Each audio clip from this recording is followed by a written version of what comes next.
连日来，韩国上空垃圾气球飘动，919军事协议被撕毁，美军轰炸机再飞临半岛，与韩国空军进行实弹演习。朝韩对抗的紧张程度来到韩国总统尹锡悦上任2年以来的新高点。6号，尹锡悦再次向朝鲜放话。정부는 이러한 북한의 위협을 결코 좌시하지 않을 것입니다. 尹锡悦6号在第69届显中日纪念仪式上表示，韩方将保持固若金汤的戒备态势，坚决有力地应对挑衅。显中日是韩国为悼念缅怀为保家卫国而牺牲的英烈的日子。尹锡悦还特别提到，韩国政府将基于更强大的韩美同盟和与国际社会的合作，切实保障国民自由和安全。就在此前一天，美韩空军进行联合空中训练。美国军方时隔7年派出 B-1B 战略轰炸机参与美韩空中联演。参与联演的这架 B-1B 是美国今年暂时部署于朝鲜半岛上空的第2架美国轰炸机。演习中 ，B-1B 在韩军 F-15K 护航下空投绰号“碉堡克星”的钻地炸弹捷达姆，这是美军时隔7年再次在半岛实弹演习中使用该弹药，展现了对纵深标的的精准打击能力。而朝鲜对使用地堡炸弹的演习极为敏感，因为这可能会威胁其复杂的地下军事隧道和结构网络。据韩国国防部介绍 ，B-1B 轰炸机当天同韩国空军 F-35A、F-15K、KF-16战斗机和美军 F-35B、F-16战斗机一同参演。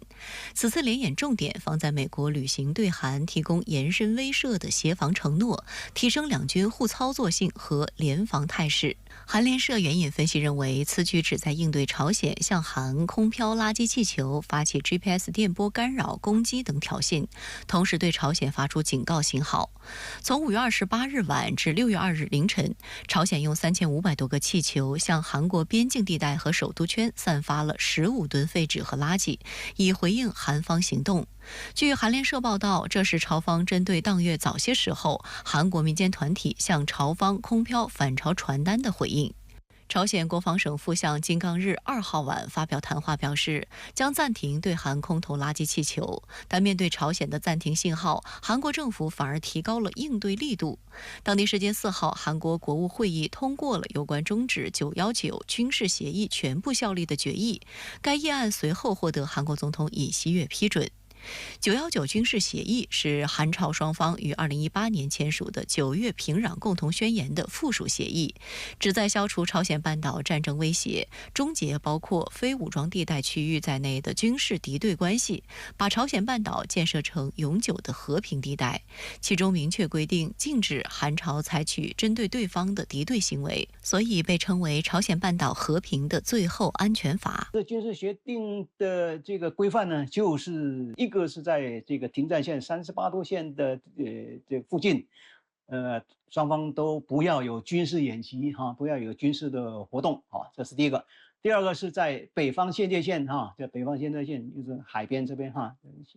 ，38度线附近也不要有海上的军事演习哈。另外就是航空的时候，飞机就不要越线啊，不要越界啊。签订的这个协定的主要目的呢，就是希望大家不要制造紧张的气氛，也不要有挑衅的行为啊。那么对于这个南北双方啊，朝向和平统一是有良性的发展。协议终止后，韩国国防部指出，韩军可在边境地区恢复所有军事活动，包括重启对朝扩音喊话，在军事分界线以南5公里缓冲区进行炮击训练，实施团级以上野外机动训练，在半岛西部海域的北方界限海上缓冲区内进行海上机动训练等。实际上，919军事协议的多数条款在尹锡悦政府上任后已逐渐名存实亡。半年前，韩国政府曾宣布终止协议部分条款的效力，作为对朝鲜发射军事侦察卫星的回应。紧接着，朝鲜国防省宣布，朝方将不再受制于朝韩919军事协议的约束。而自2018年12月后，朝韩间已有近5年半未举行任何对话。去年4月以来，朝韩间的直接联络线路已连续14个月处于中断状态。在朝韩局势紧张之际，韩国非但不缓和局势，反而实质终止919军事协议。韩国舆论认为，此举会与尹锡悦低迷的支持率以及目前朝小野大的执政困局有关。韩国在野党普遍批评尹锡悦政府终止919韩朝军事协议效力是为了避免政权危机。韩国祖国革新党党鞭黄云夏表示，这是一场危险万分的赌博，目的是通过强硬应对朝鲜打开冻结的民心，这是围绕国民生命和支持率展开的赌博。韩国最大在野党共同民主党党鞭朴赞大也批评，难道要回到高射炮弹飞过停战线的时期吗？韩国正义党代表全永国敦促终止919军事协议全部效力，等于宣布军事紧张局势升级和对决，是放弃朝鲜半岛和平的危险万分的措施。韩民族日报评论指出，为了制定从根本上阻止事态的解决方法，除了韩朝进行对话，消除相互不信任，协商减少相互威胁之外，很难找到其他方法。韩国总统尹锡悦这样的态度，一直要亲美，然后就排中抗中啊，然后再死对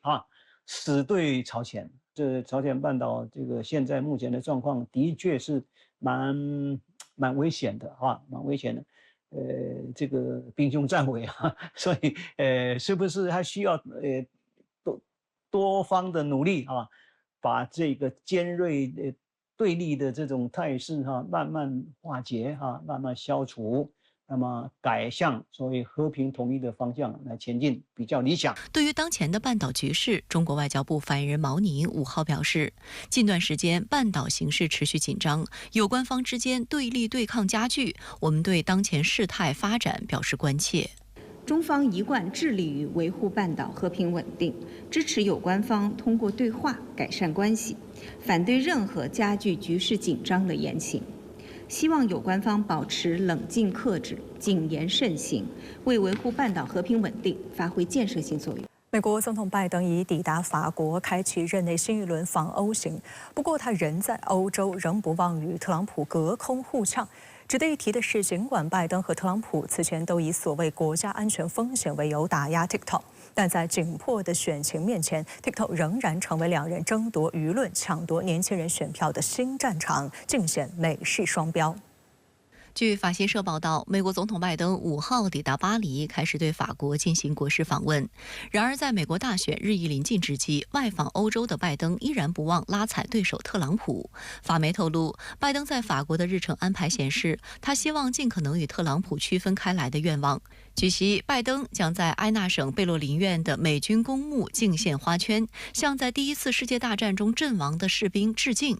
而在2018年，时任美国总统特朗普曾放弃前往该地，给出的官方理由是天气不好。拜登在出访前接受美国《时代》杂志采访时宣称，我与他的愿景截然不同，特朗普只想放弃这些联盟，并补充说，美国安全的主要原因就是我们的联盟。拜登这段时间以来，他的这个对欧洲的访问，以及在俄乌冲突问题上的表态，其实就是想要挽回目前的颓势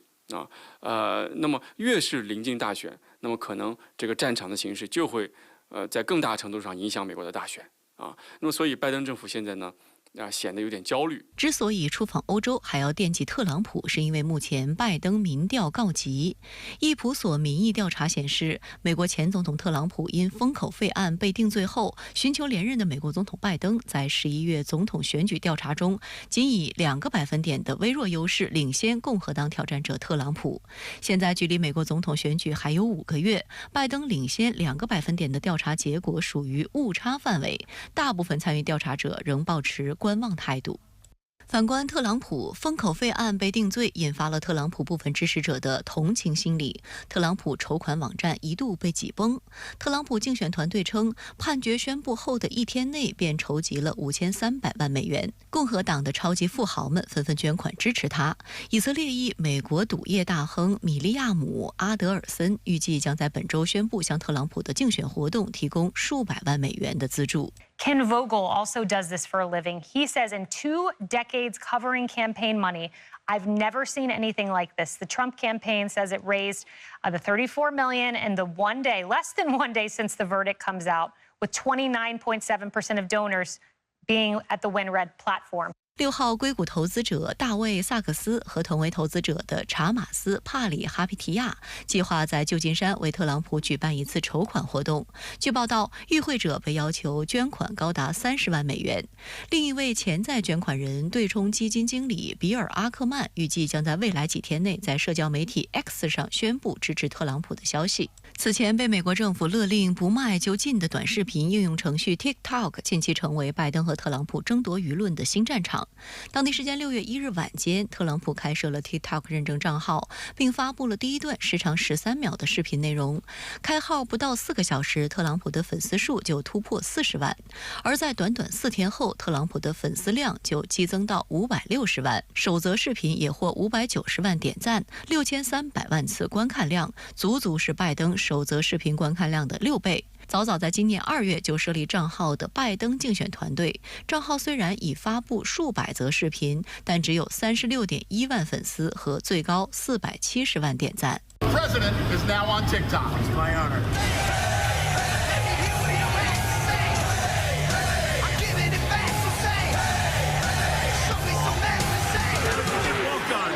在5号的新闻发布会上，特朗普竞选团队还着重强调和宣扬了这一对比。特朗普竞选团队发言人史蒂芬·张称，这证明了目前特朗普在全美范围内的支持率和势头的上升。他还说，该团队将继续接触美国人民，特别是年轻选民。在与拜登的较量中，特朗普已在年轻选民中取得了显著进展。因为作为这个执政党，他必须得首例成功的话他必须得有一个明显的民调的优势。所以我们就看到他不光要面对或者应对国内的包括移民问题包括通胀问题这些挑战，另外呢，他还要应对和处理一系列的国际的这个对他的挑战或者说困境尤其是像中东的巴以冲突以及欧洲的俄乌冲突。特朗普竞选团队成员、共和党全国委员会政治主管詹姆斯·布莱尔表示，特朗普在 TikTok 上的活动将显著增多， TikTok 将成为特朗普竞选团队发布短视频内容的主要平台之一。对于特朗普的拉踩行为，拜登竞选团队表示，他们将继续加强在社交媒体平台上的影响力。TikTok 方面称，该平台在美国每月有 1.7 亿用户，其中大多数为30岁以下成年人。随着美国大选选战打响，现年77岁的特朗普和现年81岁的拜登都在试图利用 TikTok 吸引年轻选民。美国全国广播公司认为，由于经济和本轮巴以冲突等议题，特别是美国年轻人对拜登感到很不满。路透社援引近期民调数据予以佐证，数据显示，特朗普在年轻选民中的支持率与拜登不相上下，这一结果与2020年相比出现了巨大转变。当时拜登在年轻选民中领先特朗普24个百分点。值得一提的是，特朗普在执政时期也曾屡次试图封禁 TikTok， 但并未成功。近期拜登政府对 TikTok 发难后，特朗普反而一改之前的态度，表示反对封杀 TikTok， 称禁令将会激怒美国的年轻人，并且便宜了 Facebook。 美媒指出，特朗普加入 TikTok 的举动与其过去的立场相去甚远。有评论指出，拜登和特朗普先后加入 TikTok， 表明尽管美国政客以国家安全风险为由对 TikTok 喊打喊杀，但为了争取年轻选民支持，说一套做一套，尽显美式双标。